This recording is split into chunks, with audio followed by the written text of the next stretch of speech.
vamos voltar lá. Eu te perguntei sobre essa treta do Marcos Paulo com o Rogério Ceni, cara. O que você evidenciou aí pra nós, pra poder nos passar, cara? Cara, eu não evidenciei nada e ninguém evidenciou nada lá, porque Só fofoca. o CT da Barra Funda, assim como os outros CTs, né, do Palmeiras, do Corinthians, são todos fechados para a imprensa. Então, tudo que vaza nesse sentido aí, treta, briga, etc., vem de fora, vem de dentro para fora. Então, no Perfeito. caso, quem conhece o CT do São Paulo sabe que essa discussão aí, essa, essa,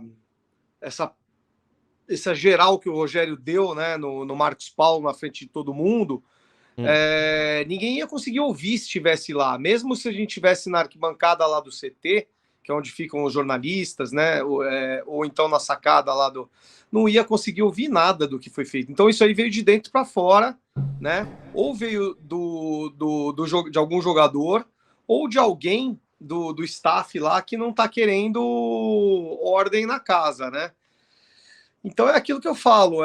Eu sempre defendo que a imprensa, que os CT sejam abertos para a imprensa, porque a gente precisa ter várias versões do fato. A gente só tem uma versão do fato, né? Que é a versão de quem contou para os jornalistas com o suposto interesse próprio, né? Não Na questão teria aí, essa os três estão especulação em errados. si, né? Não teria essa especulação. Na verdade, as coisas seriam mais no preto ou no branco, mais claro.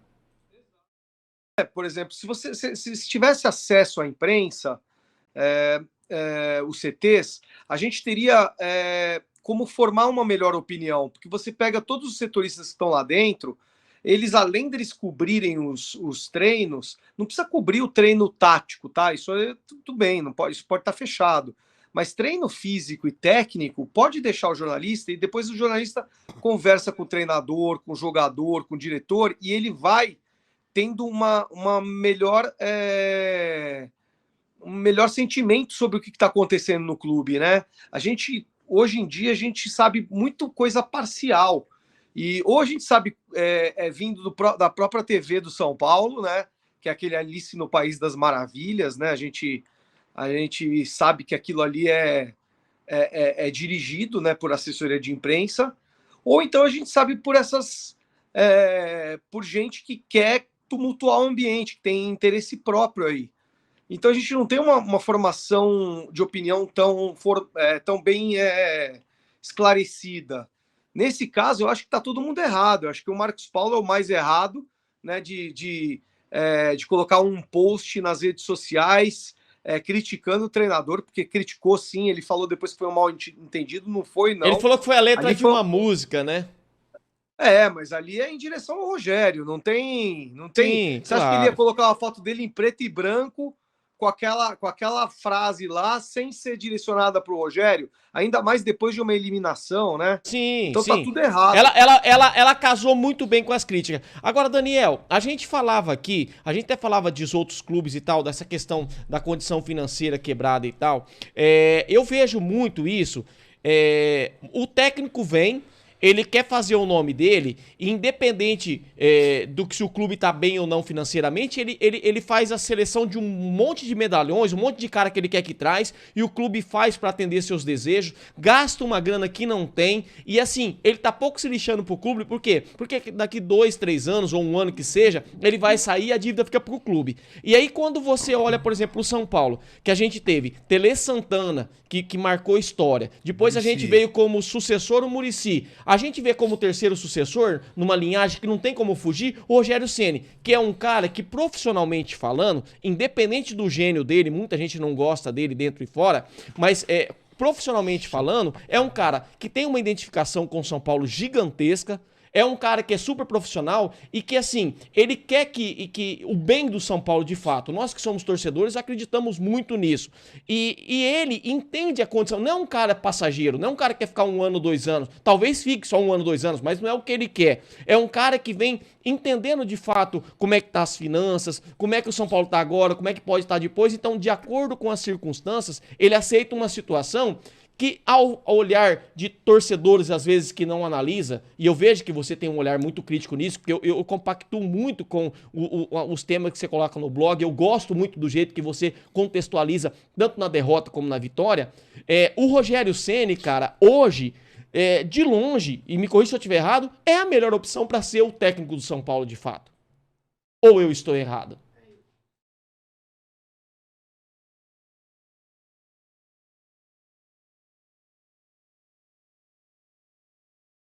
Você tem ônus e bônus aí, né? O bônus é tudo que você falou. O Rogério entende do São Paulo. A princípio a gente acha que ele vem com a melhor das intenções para colaborar. Não tem, pacto com o empresário, com o dirigente, tá bom?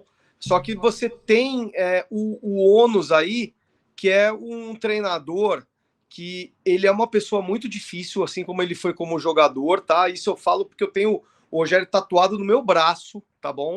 Então a gente tem que dividir um pouco essa história do ídolo. Oi? Deixa eu ver se consigo. Foi difícil até pra mostrar. tatuar. Dá pra ver? Olha lá, cara, que legal. É o braço mais chato que você tem. É o Brincadeira. Mundial. Levantando a taça do Mundial. Então, quer dizer, Legal. eu não tenho nenhuma procuração do Rogério, mas eu tenho tatuagem no braço, né? Eu tenho do Mundial do Palmeiras também, ó. Nada. E eu tenho a visão do Corinthians. Sem leite. Volta. Conclui, Daniel. O Rogério Então, conhece o essa Ônus tatuagem? é um treinador extremamente... ele é muito perfeccionista, né? Eu acho que o Rogério... A gente estava até brincando no programa passado que eu estava agora.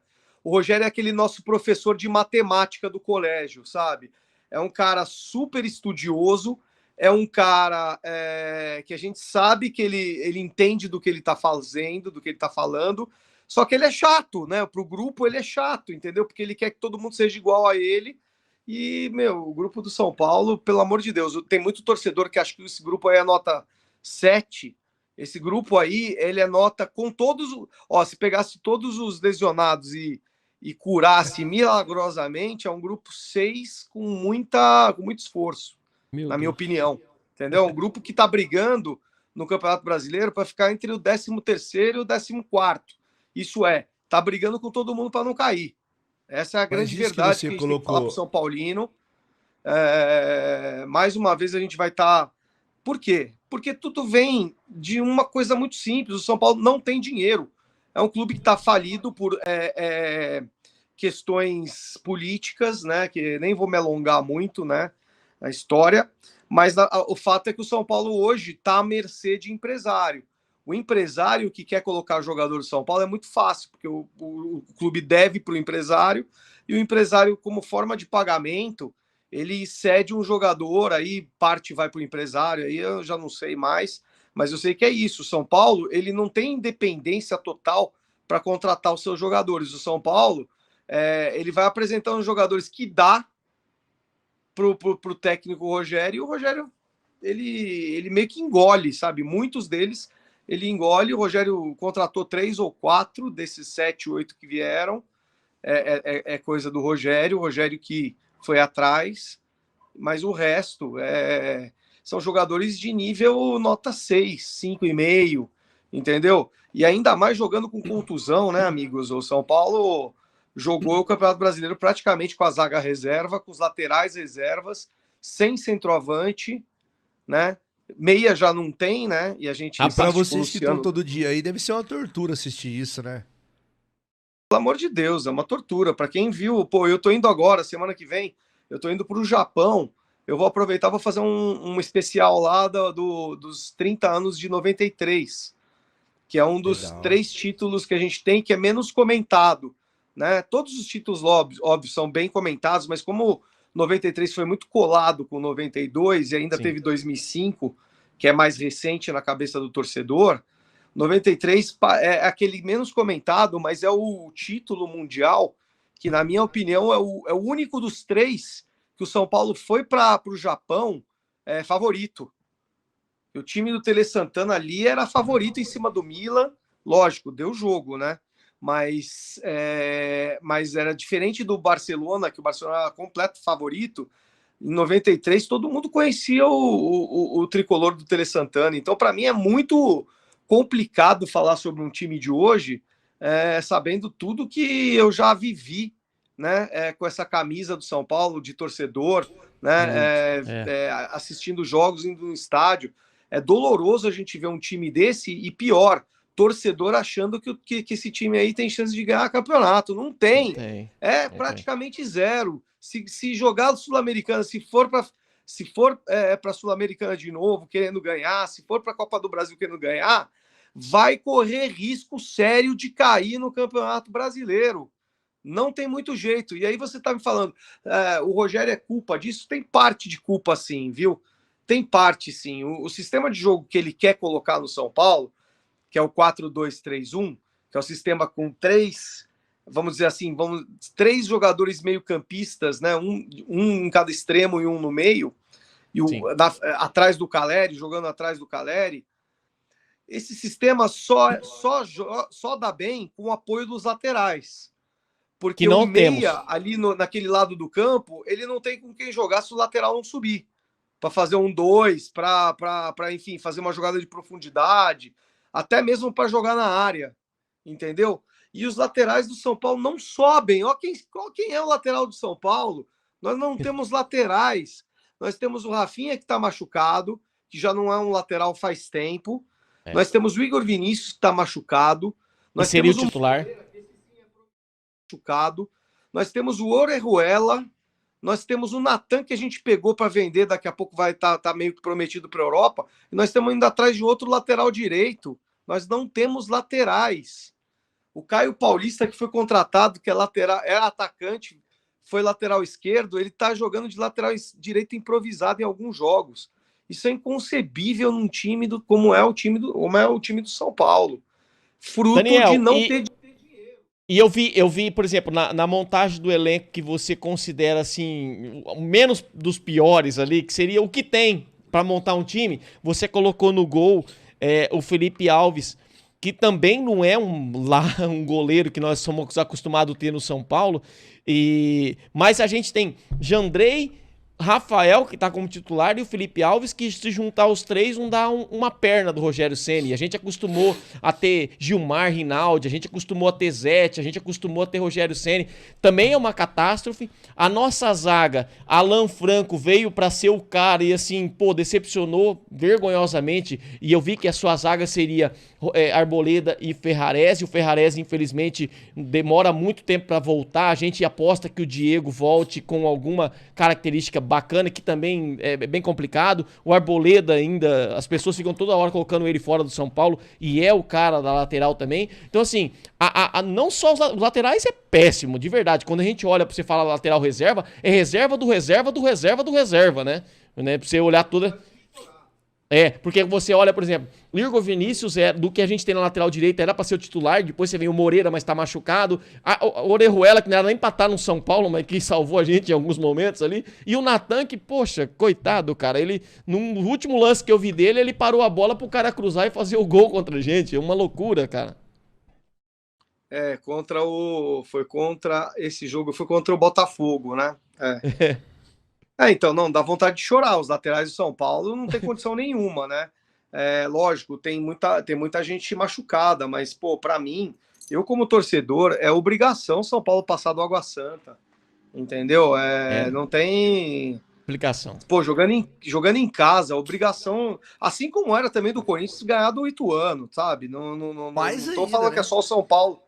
Ai, meu Deus, tá ficando feio. Ô Daniel, só pra gente aproveitar o último espaço do seu tempo, cara, você acredita, qual que é a sua opinião da gente caminhar por uma SAF?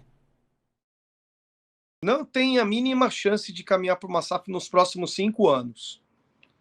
Não tem. E eu também nem acho que agora seria uma boa, sabe por quê? Vamos supor que você tenha um Corolla 2015 para vender, vamos supor que ele valha, sei lá, 45 mil reais, não tem ideia de quanto vale carro, né? Só tô 60, chutando. vai. Ele vale 60. 60? 60. 60 mil reais, tá? O teu Corolla vale 60 mil reais. você vai botar ele no Web Motors para vender.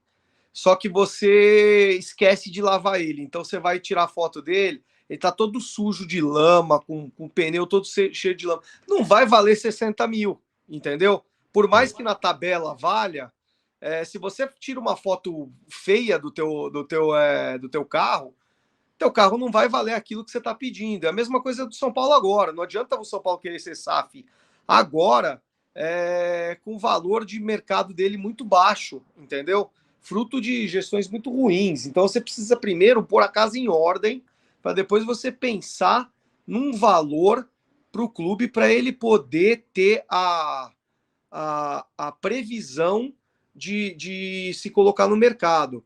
E não é esse modelo aí de SAF que a gente está vendo aqui no Brasil, não, viu? É modelo Bayern de Munique, que é aquele modelo que você pega o futebol, futebol vale 5 bilhões, pega esses 5 bilhões, fraciona em 5 e dá 1 bilhão para empresas, entendeu? Não é para uma pessoa só para comprar o time, não, para ser dona do time, para fazer o que bem quiser do time, sabe? Uma pessoa ou um grupo, entendeu? Não, são vários grupos lá no Bayern de Munique que trabalham em conjunto para fazer o clube subir de produção, o futebol do clube. Ninguém manda então, sozinho, assim, né? tem modelos e modelos e também tem que ter preparação para entrar numa SAF. Não pode entrar de qualquer jeito também. Aí eu não concordo. Bom, nós vamos amargar por algum tempo, até que as coisas caminhem por um futuro melhor, mas a gente não vê muita luz no fim do túnel, né, Daniel? Eu queria do Daniel. A luz do fim do túnel, para mim, são 45 pontos no Campeonato Brasileiro. Para mim, essa é a luz do fim do túnel hoje. Só pra Infeliz- soar. Ô Daniel, aqui é um corintiano que tá falando, é o Felipe. E assim, eu vi que você fez um resumo muito legal aí do São Paulo, que tá acontecendo. Você consegue fazer um pra nós do Corinthians também? Só pra... Se a gente tem alguma esperança? Ô, Daniel, fala pra ele assim, ó. Cata o resumo que eu fiz, piora 30%. Tá o Corinthians foda, tem uma cara. vantagem em relação ao São Paulo nessa história toda, né? Porque o Corinthians está super endividado também. Só que o Corinthians tem um contrato muito bom de pay-per-view, que tem uma garantia de dinheiro para ele. E esse contrato aí, provavelmente na Libra, né? Na Liga de Clubes, né? Que é a liga que o Corinthians participa e que o São Paulo também participa. Conta O Corinthians bastante, ainda né? vai garantir esse contrato, tanto ele quanto o Flamengo. Então, o Corinthians ele gasta muito mal, mas ele ganha muito, né? O São Paulo está gastando muito mal e não está ganhando tanto. Então, a minha solução para o Corinthians, para mim, é só parar de gastar mal. Sabe?